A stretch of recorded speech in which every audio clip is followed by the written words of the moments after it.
নমস্কার।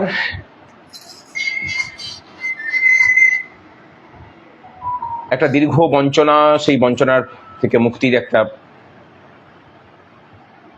প্রাণপণ প্রচেষ্টা, একটা দীর্ঘ অপশাসন, সেই অপশাসনকে শেষ করার জন্য আপনাদের মরণপণ লড়াই, তারপর একটা সরকার আসা, এবং সেই সরকারটা এসে পড়ে বেশ কিছু সামাজিক কাজ, বেশ কিছু প্রশাসনিক সিদ্ধান্ত, যা কিছু রাজ্যটাকে ভালোর দিকে নিয়ে যেতে পারে, সেই সিদ্ধান্ত তারা নিয়েছেন।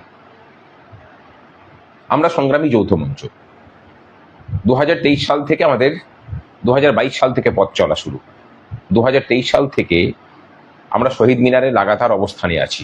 1200 দিনের উপর ধরে আমরা এখনো আছি। আচ্ছা, এই বকেয়া মহার্ঘ ভাতার যে বঞ্চনা, সেই বঞ্চনাটা কি শুধুমাত্র 2022 সাল থেকেই হয়েছিল, নাকি সে 2011 সাল থেকেই চলছিল? তখন এই পশ্চিমবঙ্গের কর্মচারীদের ভাগ্যাকাশে সংগঠনের কমতি ছিল না? তাও ছিল না। ডিএর বঞ্চনা তারা জানতেন না? না, জানতেন তো অবশ্যই। আন্দোলন গড়ে তুলতে পেরেছিলেন? এক্ষেত্রে উত্তর, সেভাবে দানা বাঁধার মতো আন্দোলন কোনোদিনই তারা গড়ে তুলতে পারেননি। 2020 সাল ডিএ শূন্য গেছে, 2022 সাল আমরা শূন্য ডিএতে কাটিয়েছি। 2021 সালের বিধানসভাতেও একটা পাহাড় প্রমাণ বঞ্চনা নিয়ে একটা সরকার ক্ষমতায় এসেছিল। ডিএটাকে কিন্তু তখনও শূন্য পদ তখনও ছিল, অস্থায়ী কর্মচারীদের জীবন যন্ত্রণা তখনও ছিল। আমরা সেগুলোকে রাজনৈতিক ইস্যু বানাতে পারিনি। মানুষ তখনও পর্যন্ত ডিএর কথা বললে পরে রে রে করে তেড়ে আসত। চাকাটা ঘুরলো কখন? সংগ্রামী যৌথ মঞ্চ যখন থেকে আন্দোলনটা লাগাতার শুরু করলো, জনমানুষের মধ্যে সচেতনতা তৈরি হলো, ডিএটা যে সকলের অধিকারের মধ্যে পড়ে এবং এর সাথে যে সাধারণ মানুষেরও স্বার্থ জড়িত, সেই অ্যাকসেপ্টেন্সটা, সেই বোধ বুদ্ধিটা সাধারণ মানুষের মধ্যে গেঁথে দেওয়ার কাজটা সংগ্রামী যৌথ মঞ্চ করলো। আলটিমেটলি কি হলো? শাসক চাপে পড়লো। আর কি হলো? একটা বিশাল পরিমাণ কর্মচারী, শিক্ষক, তারা সকলে ঐক্যবদ্ধ হলেন।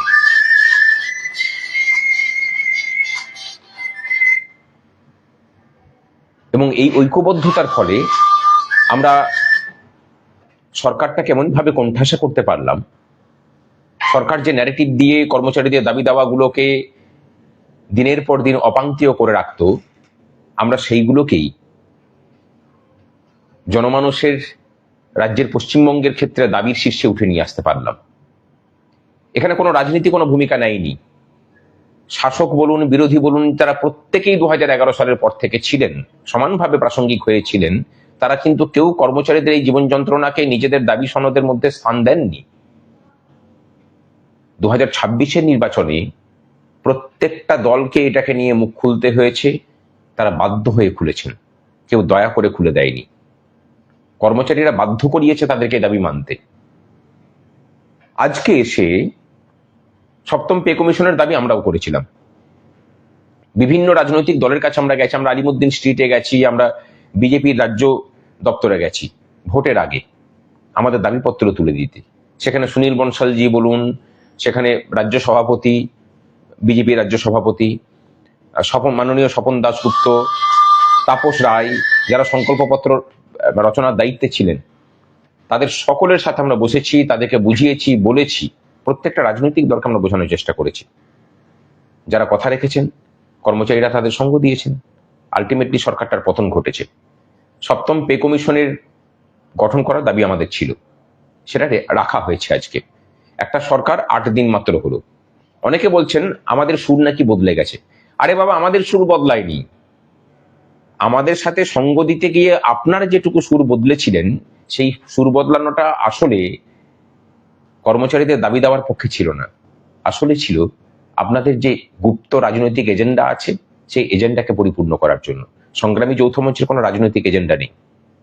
আমরা এখনো পর্যন্ত মনে করি সংগ্রামী যৌথ মঞ্চ এতটাই শক্তিশালী শক্তিশালী কেন না, আপনাদের মতো কিছু ন্যারেটিভ তৈরি করা, কিছু হিডেন এজেন্ডা নিয়ে চলা কর্মচারী পক্ষ বাদ দিয়ে বাকিরা সকলে ঐক্যবদ্ধ আছেন বলে।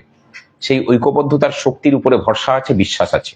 আমরা জানি দাবিটাকে আমরা আদায় করে নিতে পারবো, তাই অধৈর্য হচ্ছি না, বিশ্বাস রাখছি, ভরসা রাখছি। কার প্রতি জানেন? নিজেদের শক্তির প্রতি। আপনারা সেভাবে কোনোদিন আন্দোলন করেননি। 10টা থেকে 3টে পর্যন্ত যেই বেজেছে ময়দান ছেড়ে পালিয়ে গেছেন। সে কারণে আন্দোলনের মর্মটা বুঝবেন না। যারা আন্দোলন করে তাদের আত্মবিশ্বাসের টের পাওয়াটাও আপনাদের পক্ষে সম্ভব নয়।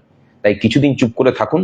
11 সালের পর থেকে যেভাবে চুপ ছিলেন, 23 সালের পর থেকে যেভাবে আমরা দায়িত্ব নিয়ে একের পর এক দাবি আদায় করেছি, কর্মচারীদেরকে বলবো যে উতলা হবেন না, ভরসা রাখুন, সমস্ত দাবি আদায় হবে। আর অনেকে এখন ন্যারেটিভ তৈরি করতে নেমেছে যে দুদিন পরে সেগুলোকে গোল গোল হয়ে ভুলিয়ে দেওয়া হবে কিনা। কোনো ভুলের ব্যাপার নেই।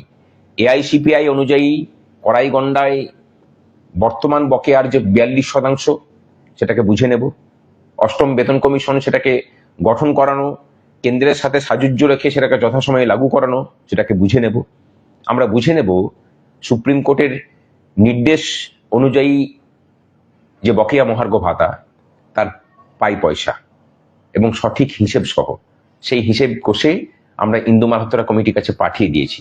সেখানে রাজ্যের কোনো আমলাতান্ত্রিকতার কোনো ভূমিকা থাকবে না, নেইও, সেটাকে আমরা রাখিনি। আমরা যখন বুঝতে পেরেছি যে ওই মানে অর্থ দপ্তর সেখানে কিছু বাস্তুঘুঘু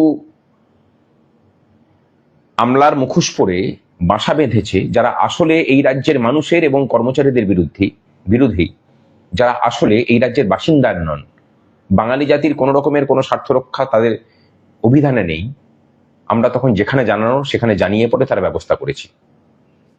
আমরা ভরসা রাখছি সরকার 45 দিনের মধ্যে বকেয়া মেটানোর কথা বলেছে। 45 দিন এখন অনেক বাকি, সরকারটা সবে 9 দিন হয়েছে। ভরসা রাখুন, আর ভরসা রাখুন নিজেদের শক্তির প্রতি, এটুকু হলেই হবে।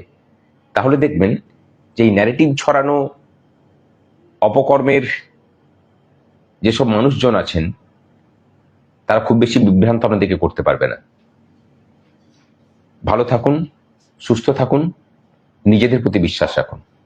আজ এ পর্যন্তই।